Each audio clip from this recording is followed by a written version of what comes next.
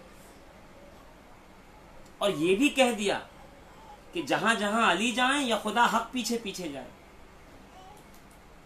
تو حق علی کے ساتھ ہے، علی حق کے ساتھ ہے، قرآن علی کے ساتھ ہے، علی قرآن کے ساتھ ہیں، اہل بیت اور قرآن ایک ساتھ ہیں۔ یہ تمام روایتیں اس روایت کو سہارا دے رہی ہیں جو اہدنا الصراط المستقیم کی تفسیر میں آئی ہے کہ صراط مستقیم سے مراد رسول اللہ کی ذات ہے، اہل بیت رسول اللہ کی محبت ہے، اور قرآن مجید کی کتاب ہے، قرآن مجید کتاب ہے۔ تو جسے صراط مستقیم پہ عمل کرنا ہو وہ آل محمد صلی اللہ تعالی علیہ وآلہ وبارک وسلم کے پیچھے چلے۔ صحیح کہا جنید صاحب نے کہ خاموش ہیں تو دین کی پہچان علی ہیں، گر بولے تو لگتا ہے کہ قرآن علی ہیں، مگر جنید خان اشرفی صاحب یہ کہتے تو سب ہیں، پڑھتے تو سب ہیں، اس پہ عمل کون کر رہا ہے کہ علی جو بولے وہ قرآن ہے؟ کاش ہم یہ سمجھنے بھی لگیں کہ علی جو کہتے ہیں وہ گویا کہ قرآن ہے، علی کی زبان پہ اللہ کا کلام جاری ہوتا ہے، کیونکہ علی ولی کامل ہیں، اور ولی جب اللہ کی ذات میں فنا ہو جاتا ہے تو بولتا ولی ہے، بات اللہ کی۔ اللہ رب العزت سے دعا ہے کہ اللہ رب العزت ہمیں اپنے عزائم پہ قائم رہنے کی توفیق عطا فرمائے، حب اہل بیت کی سعادت نصیب فرمائے۔ انشاءاللہ العزیز کل سے سورہ بقرہ کی آیتوں پر ہم گفتگو کریں گے کہ کون سی آیت کس وقت میں اور اہل بیت اطہار کی شان میں کب نازل ہوئی ہے۔ اور اسی طریقے سے ہمارا یہ قافلہ درس قرآن اپنی منزل کی طرف رواں دوا ہوگا۔ وقت مقررہ 10:30 سے لے کے 11 بجے تک۔ آج میں نے تھوڑا 11:30 ہو گئے ہیں، 1 گھنٹہ ہو گیا ہے، مگر کل سے انشاءاللہ العزیز پوری پابندی ہوگی 10:30 سے 11، آدھا گھنٹہ، یہ 10-1 منٹ بڑھ جائے گا تو اس پہ ہم ختم کر دیں گے۔ زیادہ سے زیادہ لوگوں تک اس درس کی دعوت کو عام کریں، لوگوں کو کہیں کہ فالو کریں پیج، جب درس ختم ہو جائے تو انفالو کر دیں، کوئی فرق نہیں پڑتا، مگر ان تک یہ بات پہنچ جائے دلائل کے ساتھ، اس لیے کہ وما علینا الا البلاغ، ہم پہ کچھ بھی نہیں ہے ما سوائے اس کے کہ لوگوں تک پہنچا دینا۔ رب تبارک و تعالیٰ سے دعا ہے کہ اللہ رب العزت ہمیں صراط مستقیم پہ چلنے کی توفیق عطا فرمائے، یعنی پیروی رسول خدا کی، محبت علی مرتضیٰ کی، آمین بجاہ النبی کریم۔